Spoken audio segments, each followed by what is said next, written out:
What would you like your last words to be? That's next on 2 Minute Dad.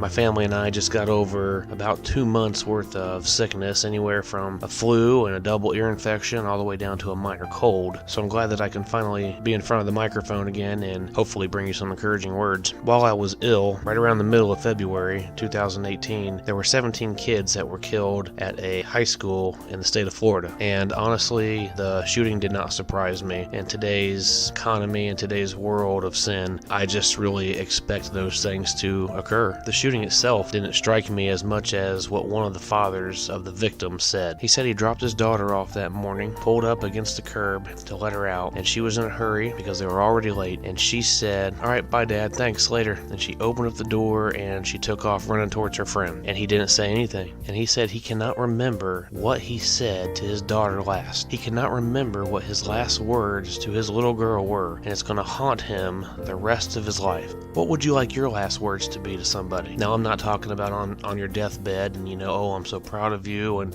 continue my legacy and I love you and stuff like that. I mean, just everyday life is happening. We don't think about the possibility of us going and getting into a crash, or we don't think about these extremes because we don't want them to cause ourselves anxiety or fear or any of these other things that are involved. So we just know that, hey, we're going to get from point A to point B and back to point A and everything's going to be great, right? But the truth is that these things happen in our nation, in our world, and every single time that you interact with somebody could very well be the last time that you speak to them. If you've just gotten into an argument before you leave for work, you've gotten into an argument with your wife, with your children, are you just going to storm out the door? What if you get in a crash? What's going to be the last thing you said to them? Whatever. Okay, big deal. As husbands and as dads, we live as the leader of the household and we leave behind a huge legacy, and our lives are not going to be photographed in one moment, but it has made me stop, and every time I leave my wife, every time I leave my kids, I make sure I tell them I love you.